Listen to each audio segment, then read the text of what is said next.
Nous lisons la parole de Dieu dans 1 Thessaloniciens, chapitre 4. Nous commençons au verset 1. Il est écrit: au reste, frères, puisque vous avez appris de nous comment vous devez vous conduire et plaire à Dieu, et que c'est là ce que vous faites, nous vous prions et nous vous conjurons au nom du Seigneur Jésus de marcher à cet égard de progrès en progrès. Vous savez en effet quel précepte nous vous avons donné de la part du Seigneur Jésus. Ce que Dieu veut, c'est votre sanctification. Amen. Amen. Ce que Dieu veut, c'est notre sanctification. L'apôtre Paul dit, nous avons appris de Christ comment nous devons nous conduire pour plaire à Dieu. Et il dit, il voit que c'est comme ça que nous conduisons. Ce qu'il demande en plus, c'est que nous nous sanctifions. C'est pour cela que nous disons hier que si nous disons que nous sommes justes, nous sommes des menteurs. Nous prenons Dieu pour injuste. Si nous nous reconnaissons pécheurs, chaque jour, on doit se sanctifier pour être agréable à Dieu. Quand l'apôtre Paul dit que pour passer en connaissance et en grâce, il sait qu'effectivement, ce que nous n'avons pas compris aujourd'hui, il faut qu'on le comprenne demain. Amen. Il faut qu'on le comprenne demain. Alors, vous savez, le Seigneur avait dit quelque part, si quelqu'un, quand les apôtres ont dit, donne le pouvoir, on a vu les gens qui parlent en ton nom. Donne le pouvoir d'aller les interdire de parler encore en ton nom. Il a dit, celui qui n'est pas contre nous est avec nous. C'est pas ça? Si aujourd'hui nous sommes ignorants, il ne faut pas que nous soyons ignorants demain. Amen. Il y a les gens qui disent que, oh, vous dites que ceci a fait cela, alors que hier, c'est elle qui disait telle chose. C'est vrai, il disait telle chose parce qu'il n'avait pas de connaissance. Aujourd'hui qu'il a la connaissance, il ne va plus dire la même chose. Parce qu'il se sanctifie. Amen. Parce qu'on se sanctifie, donc ce qu'on fait aujourd'hui, il faut qu'on trouve demain qu'on a amélioré. J'ai rendu un témoignage à quelqu'un en lui disant, lorsque tu accouches ton enfant, tu as un vélo. Le souhait pour ton enfant, c'est que lui, il ait une voiture. Ce n'est pas qu'il ait aussi un vélo comme toi, mais c'est qu'il ait une voiture. Donc tu désires que ton enfant grandisse. Amen. L'apôtre Paul dit qu'il faut que nous aussi nous grandissons. Le Seigneur nous dit, si nous, selon le livre de Jean 14, 12, si nous gardons sa parole telle qu'il nous a dit, nous allons faire ce qu'il a fait. Nous savons ce que le Seigneur a fait. Il dit, nous allons faire de plus grandes. Pourquoi est-ce qu'on doit faire de plus grandes? Parce qu'on se sanctifie. Amen. On commence par marcher comme lui-même, il a marché. Et on va faire ce qu'il a fait. Mais en se sanctifiant, on doit faire ce qu'il n'a pas fait. Ça veut dire de plus grande que ce qu'il a fait. Amen. Oui, on continue. Nous continuons au verset 3. Ce que Dieu veut, c'est votre sanctification. Ce que vous vous absteniez de l'impudicité. C'est que chacun de vous sache posséder son corps dans la sainteté et l'honnêteté. Amen. Amen. Voilà les choses qui héritent le Seigneur. L'impudicité, l'honnêteté, la sainteté. Ces choses sont des choses que, quand l'esprit de ces choses nous habite, nous sommes les ennemis du Seigneur.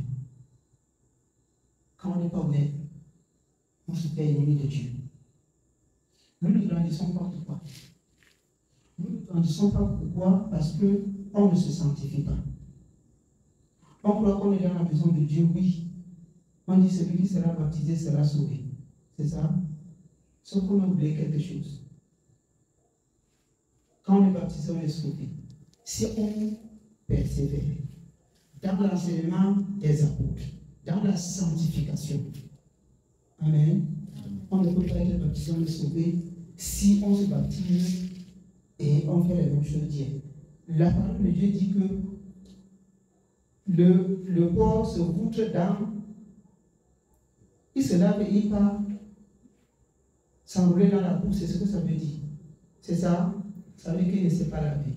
Il s'est mouillé. Nous ne devons pas être pareils.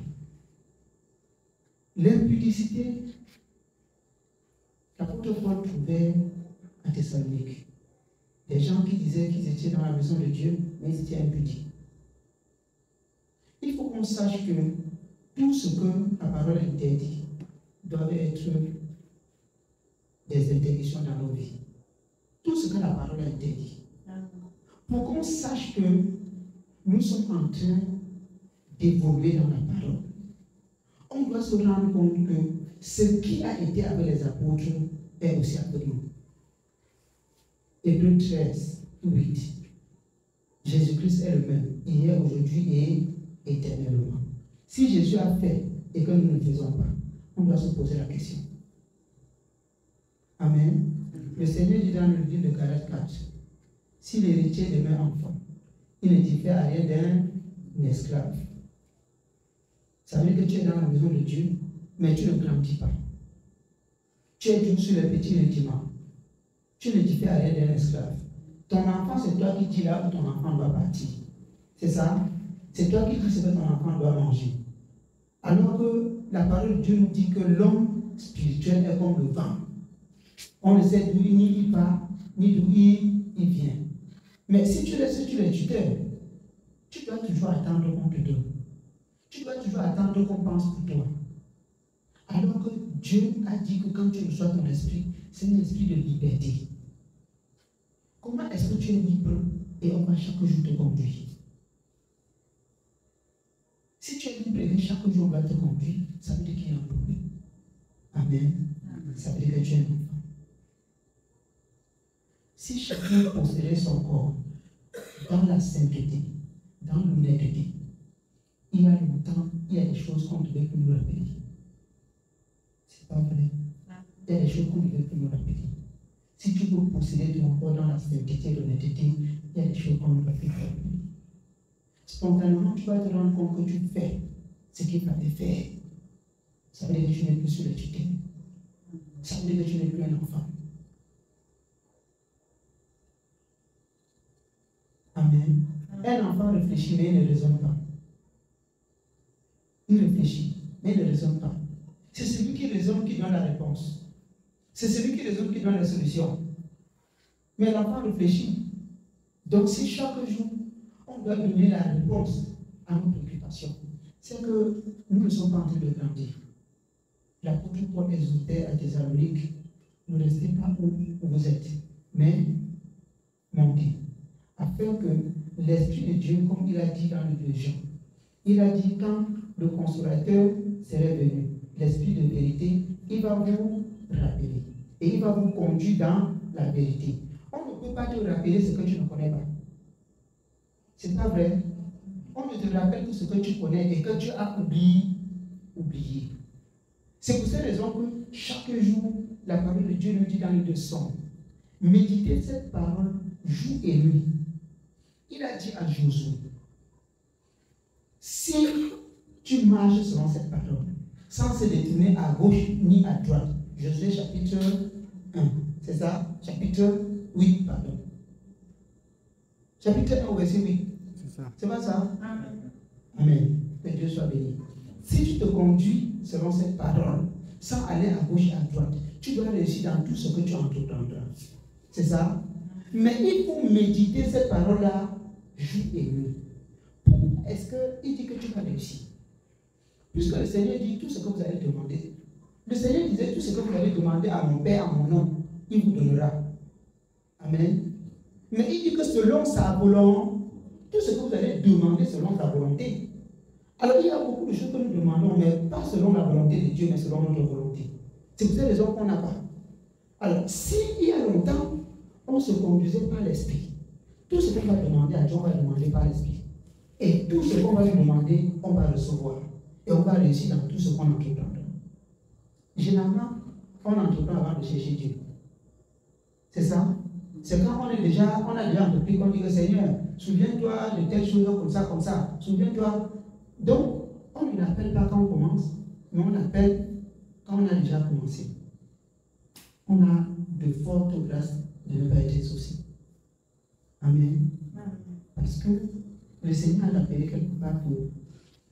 Il y a personne que quand il veut construire, qu'il s'asseye, c'est ça, pour élaborer le plan, savoir que voici combien je dois dépenser, voilà. De peur qu'il ne commence et qu'il ne finit pas, et que les gens ne puissent. C'est ça. Donc, nous aussi, quand on entreprend avant d'appeler Dieu, on ne va pas réussir.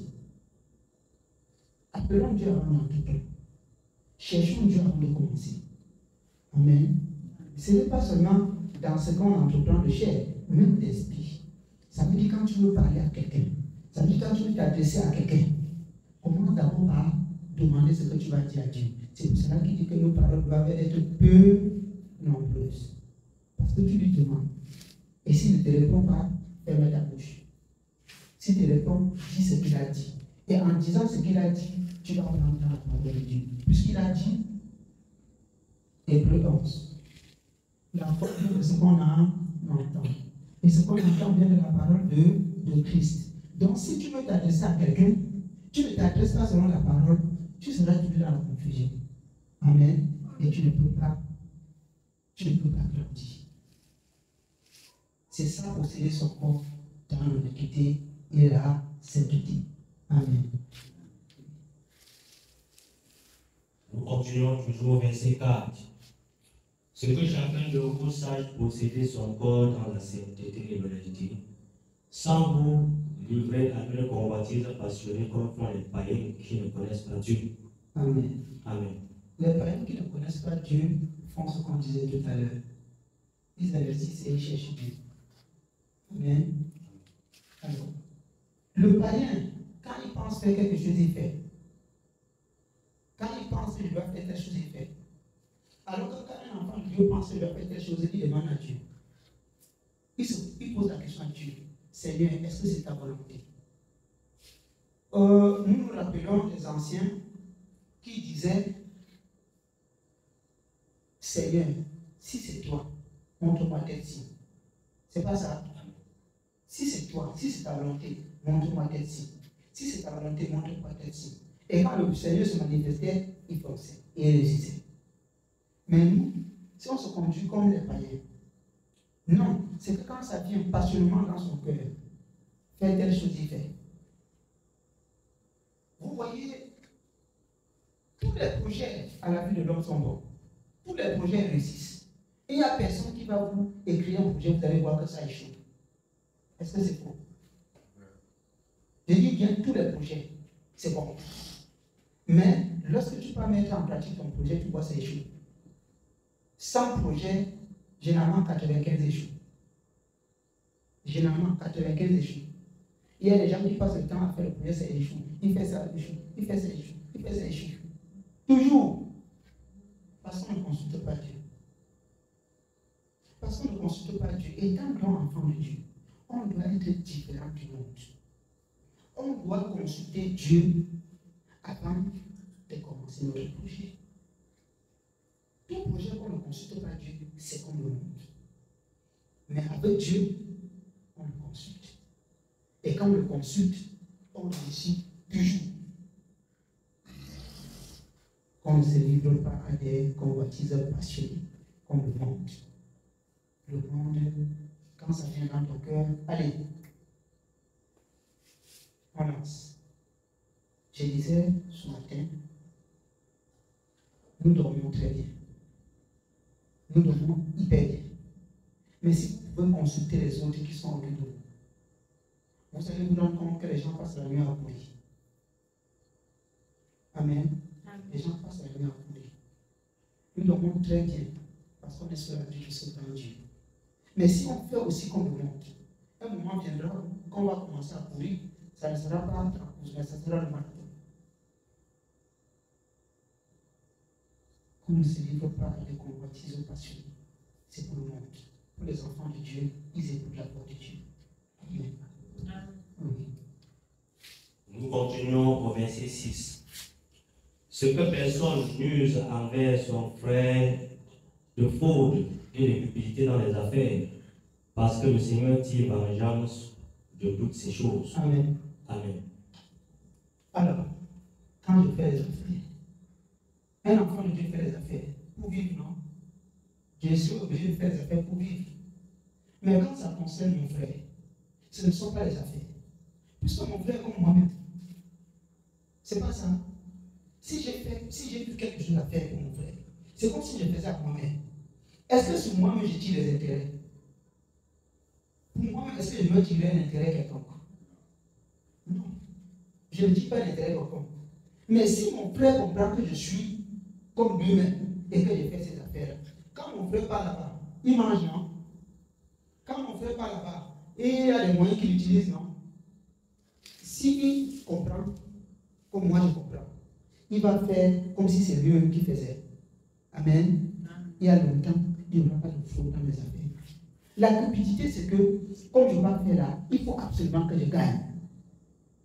Amen. Pourtant, c'est à mon frère. Pourtant, c'est à ma soeur. Non.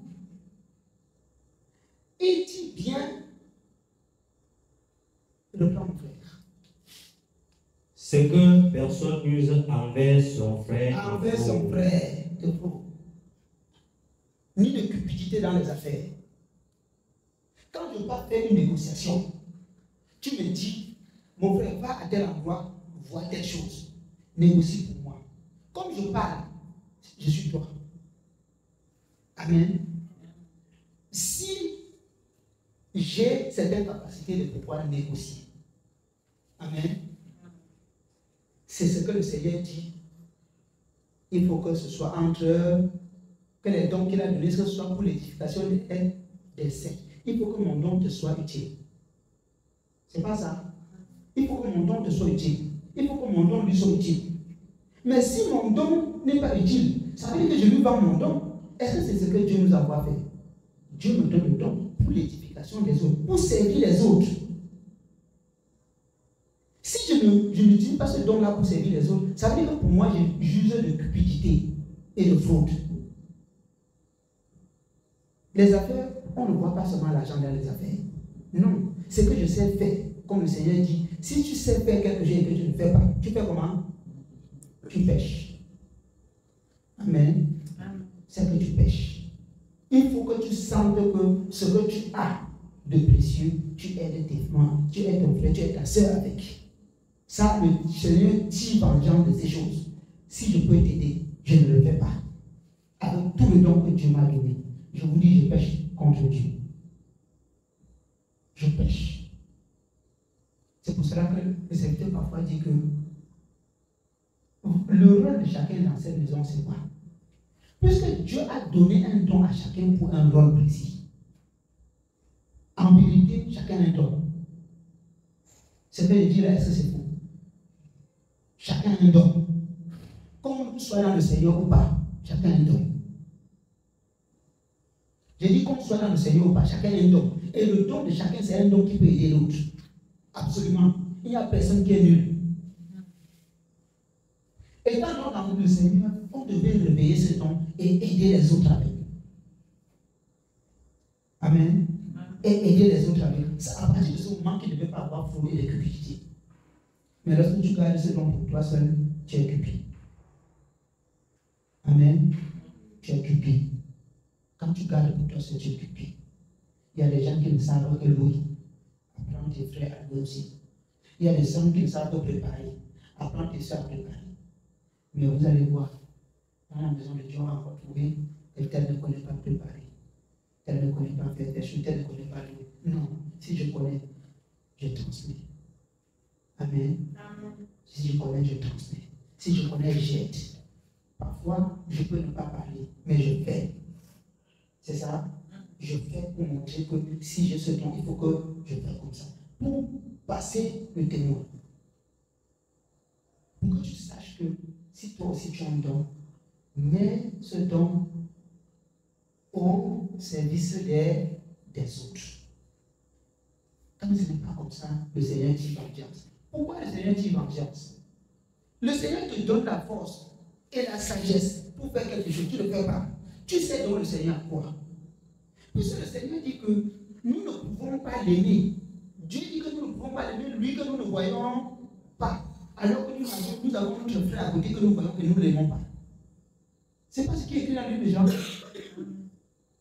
Comment nous pouvons dire que nous aimons Dieu or que nous n'aimons pas notre frère? Et si tu aimes ton frère, donne ce que Dieu t'a donné naturellement que tu ne dois pas vendre à ton frère gratuitement. Amen. C'est ça aussi les affaires. Les affaires, c'est seulement pas l'argent. Les affaires, c'est pas seulement l'argent. C'est que personne n'use de fraude et de cupidité dans les affaires. Ce que tu as, ne garde pas pour toi seul, mais au service des autres. Amen. Oui, mon frère. Nous sommes toujours au verset 6 de 1 Thessaloniciens chapitre 4. C'est que personne n'use envers son frère de fraude et de cupidité dans les affaires, parce que le Seigneur tire vengeance de toutes ces choses, comme nous vous l'avons déjà dit et attesté. Car Dieu ne nous a pas appelés à l'impureté, mais à la sanctification. Amen. Dieu nous appelle à la sanctification. Le Seigneur insiste sur la sanctification. La sanctification, c'est de te rendre compte que voici ce que Dieu aime, voici ce que Dieu n'aime pas. On rejette ce que Dieu n'aime pas et on prend ce que Dieu aime. Parce qu'il faut comprendre une chose. La nature de Dieu, c'est le bien et le mal. Amen. La nature de Dieu même, c'est le bien et le mal. Et nous apprenons dans le livre de Genèse que Dieu a créé toutes choses bonnes. Amen. Et il a arrêté de créer toute autre chose. Je vous dis, l'homme, par cette parole, recherchait les clés pour ouvrir les portes. Amen. Il y a la porte de la sagesse. Il y a la porte de la connaissance. Il y a la porte de telle chose. Et tu as toutes les clés ici. Amen. Prends, tu ouvres la porte. Si tu ne lis pas, tu ne sauras jamais comment utiliser cette clé. Donc c'est la notice ici. Amen. C'est la notice. Le livre ici, c'est une notice. Donc tu lis, tu fais ce qui est écrit, tu obtiens ce qui est promis. Et il n'y a pas de magie là-bas dedans. Lis, fais ce qui est écrit, tu obtiens ce qui est promis. Mais si tu ne lis pas, tu vas faire ce qui est écrit comment? Et tu auras la promesse comment? Tu as le sang qui a tout, mais tu manques de tout. Amen. Dans ton sang, il y a tout, mais tu manques aussi de tout. Nous avons un poison pour notre foi. Vous connaissez le poison de la foi? C'est l'inquiétude. C'est ça? Alors que le Seigneur a dit, qu'est-ce que le Seigneur a dit? Ne t'inquiète pas du lendemain. Le lendemain prendra soin d'elle. Je vous dis la vérité. Si on ne s'inquiète pas, si on ne s'inquiète pas beaucoup, et qu'on regarde à ce que Dieu a dit, on sera en train de se sanctifier. La sanctification, quand on parle de sanctification, beaucoup de personnes ne savent pas ce que c'est que la sanctification. L'effet qu'à chaque minute, tu cherches à savoir si tu parles de Dieu, si ta parole de Dieu, c'est la sanctification. Amen. C'est ça la sanctification. C'est qu'à chaque fois que tu veux parler à quelqu'un, tu dis, est-ce que ce que je vais lui dire loue Dieu? Même si tu ne sais pas où c'est écrit. Amen. Le Seigneur dit dans le livre de Job 34:4, jugeons entre nous pour voir ce qui est juste.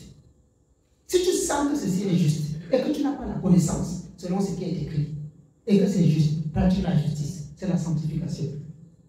Amen. C'est la sanctification. Veille sur tes pas, veille sur tes gestes, veille sur tes pensées. Chaque fois qu'une mauvaise pensée arrive, tu dis Seigneur, Seigneur, c'est ça la sanctification. Quitte. La sanctification, ce n'est pas le jeûne. Amen. La sanctification, ce n'est pas un régime. La sanctification, c'est de veiller chaque fois sur ce qu'on dit, sur ce qu'on parle, sur ce qu'on pense. Et vous voyez, nous grandissons. Il y a des choses que tu vois, que hier tu voyais que c'était bon, mais aujourd'hui tu vois que ce n'était pas bon. Ou bien que c'était fait tel que tu pensais, mais aujourd'hui tu trouves que c'était penché. C'est pas ça. On dit aux enfants aujourd'hui, oh, ne faites pas comme ça. Il dit que non, c'était votre temps. C'est ça. 5 ans sont montés sur son âge, 7e année, son langage change. Son langage change. Nous-mêmes, on sait que ce qu'on nous disait hier, que c'est mauvais, ne faites pas comme ça. On disait, ah, c'est votre temps. On se cachait même pas aller faire. On se rend compte aujourd'hui que si on ne se cachait pas pour aller faire, c'est qu'on est plus loin que là où nous sommes aujourd'hui. Amen. C'est ça. La sanctification, c'est de veiller. C'est de veiller. C'est de veiller. C'est de veiller. Amen. Et le Seigneur insiste dessus. Ce que Dieu veut, c'est notre sanctification. C'est que chacun sache posséder son corps dans la sainteté et l'honnêteté. Amen. Oui. Nous continuons au verset 8. Celui donc qui rejette ses préceptes ne rejette pas un homme, mais Dieu qui nous a aussi donné son Saint-Esprit. Amen. Amen. Pour ceux qui ont le Saint-Esprit, si effectivement tu te conduis selon le Saint-Esprit, tu vas te rendre compte que ce qu'on dit là est vrai. Amen. Parce qu'à chaque fois, l'Esprit te l'appelle.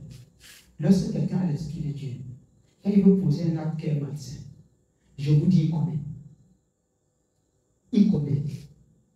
Personnellement, tu sens que même quand, si tu n'as pas interrogé, parce que tu interroges, qui est-ce que tu interroges? Ce n'est pas l'esprit, c'est ta conscience que tu interroges. C'est ça? Parfois, ta conscience te dit que fais, tu fais. Après, l'esprit te rappelle que vraiment, toi, tu es petit. Tu fais même sans me consulter. La tristesse, c'est le temps. C'est pas ça. Celui qui rejette ces choses ne rejette pas l'homme. Mais rejette Dieu lui qui a dit. Il n'y a personne qui a écrit cela. Pour ce qui nous concerne, ceux qui ont écrit, il n'y a personne qui vit encore. Mais nous lisons ce qui a été écrit sous l'inspiration du Saint-Esprit. Amen. Et nous lisons pour mettre en pratique chacun à ce qui le concerne. Et il n'y a pas, c'est pour cela que le Seigneur a dit qu'il n'y a ni silte. C'est ça? Donc il n'y a personne qui va dire qu'il est grand. Il n'y a personne qui va dire qu'il a essayé ça pour comprendre plus que les autres. Il n'y a personne qui va dire qu'il peut comprendre jusqu'à remplacer l'autre. Non. Chacun ici comprend comme il peut comprendre. C'est ça? Et agit comme il peut agir. Il faut seulement qu'on se rassure que tout ce qu'on fait est selon ce qui est décrit. Je vais vous dire quelque chose. Vous avez déjà vu un marabout qui apprend facilement à tous ses enfants à faire le maraboutisme. Vous avez vu? Le marabout choisit un enfant pour l'apprendre à faire le maraboutisme. C'est ça? Les autres, ils les laissent. Mais voici notre marabout. Il a choisi de donner à tous ses enfants. Est-ce que ce n'est pas un bon marabout? Tous ses enfants, il les apprend. Il dit même ton enfant, lisez ensemble. Il n'y a rien qui est caché ici. Tout est ouvert. Et si nous sommes aussi ouverts, nous pensons que nous sommes avec Dieu. Applaudissez pour le Seigneur.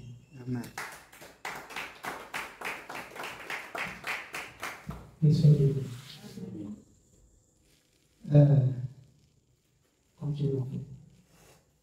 Nous continuons au verset 9 de 1 Thessaloniciens chapitre 4.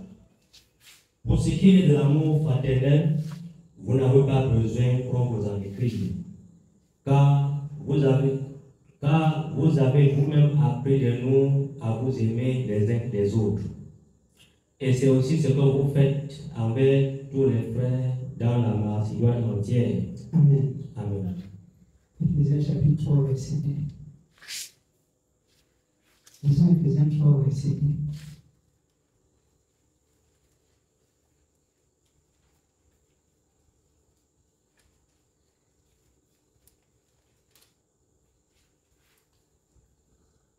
Nous lisons la parole de Dieu dans Éphésiens chapitre 3, à partir du verset 2.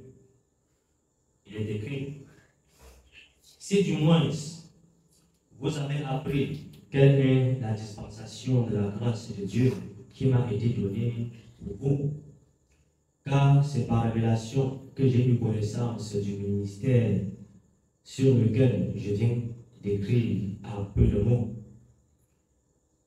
En les lisant, vous pouvez vous représenter l'intelligence que j'ai du mystère de Christ. Amen. Amen. En lisant ce que l'apôtre Paul a dit, nous représentons quoi? L'intelligence du ministère de Christ. C'est pas ça? Nous représentons, si nous lisons et nous gardons cela, c'est l'intelligence du ministère de Christ. Il a dit que nous allons nous aimer. C'est dans l'amour. C'est dans l'amour que nous pouvons garder le ministère de Christ. Amen. C'est dans l'amour que nous pouvons garder le ministère de Christ. C'est pas ça. Je vais vous dire quelque chose. Si vous voyez quelqu'un qui a beaucoup de haine dans son cœur, ça sera difficile que la personne progresse. Vous observez très bien. Quelqu'un qui a beaucoup de haine dans son cœur, surtout la haine pour son prochain. Tu peux avoir la haine du mal. Amen. Tu peux avoir la haine du mal. Mais si tu as beaucoup de haine pour ton prochain, ça sera difficile de progresser. On dit dans la société que ce sont les gens qui aiment trop les problèmes. Beaucoup de haine pour son prochain, c'est difficile de progresser. Dans la maison de Dieu, Dieu nous recommande d'avoir de l'amour pour les autres. L'apôtre Paul dit qu'il a eu cette sagesse de Dieu, il a écrit pour que nous, on soit connectés à Christ. Et que cet amour soit manifesté dans cette sagesse.